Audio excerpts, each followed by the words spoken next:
SRM జేట్రిపుల్ 2025 notification అయితే release అయిందండి. So complete details అయితే ఈ వీడియోలో డిస్కస్ చేద్దాం. ఎలిజిబిలిటీ ఏంటి, లాస్ట్ డేట్ ఎప్పుడు, ఎగ్జామ్ డీటెయిల్స్, అప్లికేషన్ ఫీ ఎంత, ట్యూషన్ ఫీ ఎంత, అసలు ఎస్ఆర్ఎం లో జాయిన్ అవ్వచ్చా లేదా, కంప్లీట్ డీటెయిల్స్ అయితే ఈ వీడియోలో మనము డిస్కస్ చేద్దామండి. సో ఎవరికైనా కౌన్సిలింగ్ గైడెన్స్ మెంబర్షిప్ CGM 2025 కనుక కావాలనుకుంటే డివిఎస్కే లెక్చర్స్ అనే ఆండ్రాయిడ్ యాప్ డౌన్లోడ్ చేసుకోవచ్చు అండి. వన్ ఆఫ్ ద కోర్సెస్ లోకి రిజిస్టర్ అయితే మీకు ఫోన్ కాల్స్ ద్వారా, వాట్సాప్ ద్వారా, లైవ్ సెషన్స్ ద్వారా కౌన్సిలింగ్ గైడెన్స్ అయితే ఇవ్వడం జరుగుతుందండి. ఎస్ఆర్ఎం జేట్రిపుల్ 2025 ఎగ్జామ్ రాయడానికి ఎలిజిబిలిటీ ఏంటంటే, సో ఇంటర్మీడియట్ ఆర్ 10+2 లో గ్రూప్స్ వరకు అంటే ఎంపీసీ కానివ్వండి, లేకపోతే బైపీసీ కానివ్వండి, లేకపోతే మ్యాథ్స్, ఫిజిక్స్, ఇంగ్లీష్ లో కానివ్వండి 60% మార్క్స్ ఉండాలండి. సో ఏజ్ వచ్చేకి 16 years 6 months కంప్లీట్ అయి ఉండాలండి బై 31st July.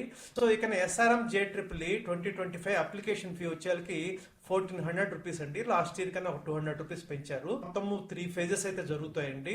సో ఆ డీటెయిల్స్ కూడా ఈ వీడియోలోనే మనం డిస్కస్ చేద్దాము. phase 1 కి మాత్రం మీరు 16th April 2025 లోపల అప్లై చేయవలసి ఉంటుందండి. ర్యాంకింగ్స్ కానివ్వండి, అక్రిడేషన్స్ కానివ్వండి, అవన్నీ బాగానే ఉంటాయి. ఎందుకంటే ఎస్ఆర్ఎం అనేది చాలా క్యాంపస్లు ఉంటాయి, అదేవిధంగా స్ట్రెంగ్త్ అనేది చాలా ఎక్కువ ఉంటుంది. అందుకనే నిర్ఫ్ ర్యాంక్ కానివ్వండి, లేకపోతే డిఫరెంట్ ర్యాంక్స్ అన్ని కూడా బాగానే ఉంటాయి. సో అట్లని ప్యూర్ గా మీరు ఈ ర్యాంక్స్ బేస్ అడ్మిషన్ అయితే తీసుకోకూడదండి.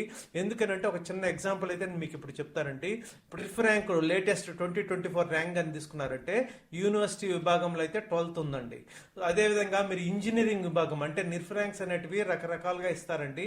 మనము ఇంజనీరింగ్ అడ్మిషన్ తీసుకునేటప్పుడు ఇంజనీరింగ్ విభాగంలోని నిర్ఫ్ ర్యాంక్ అయితే చూడాలండి. సో దీని యొక్క నిర్ఫ్ ర్యాంక్ వచ్చేకి 13 అండి ఎస్ఆర్ఎం కి. సో ఎస్ఆర్ఎం కి 13, సో మంచి ర్యాంకే అని అనుకోవచ్చు. అదే మనము IIIT హైదరాబాద్ తీసుకున్నాం అనుకోండి. సో IIIT హైదరాబాద్ కి దీని యొక్క rank 47. Does it mean that SRM Institute of Technology is a better institute compare to IIIT Hyderabad? No. అదే విధంగా మీరు మణిపాల్ ఇన్స్టిట్యూట్ ఆఫ్ టెక్నాలజీ తీసుకున్నాను అనుకోండి. సో దీని యొక్క ఇంజనీరింగ్ విభాగంలోని ర్యాంక్ తీసుకుంటే 56 అండి. సో మణిపాల్ తీసుకుంటే 56, IIIT హైదరాబాద్ తీసుకుంటే 47, బట్ ఎస్ఆర్ఎం తీసుకున్నామంటే 13. సో ఇవి కన్నా చూసుకొని బ్లైండ్ గా ఫాలో అయ్యారంటే ఎస్ఆర్ఎం బెటర్ అని అనిపిస్తుంది. అది కాదండి. దానికి different factors, different parameters consider చేస్తారు. వాటి మీద నేను ఒక వీడియో అయితే ఆల్రెడీ చేస్తున్నాను. అది మన యాప్ లో కూడా అవైలబుల్ ఉంది. సో అందుకని మీరైతే నిర్ఫ్ ర్యాంక్స్ బ్లైండ్ గా ఫాలో కాకూడదు. But NIRF ranks one of the parameters to be considered to take admission in to any institution. అది వన్ ఆఫ్ ద పారామీటర్స్ కానివ్వండి, it is not the only parameter.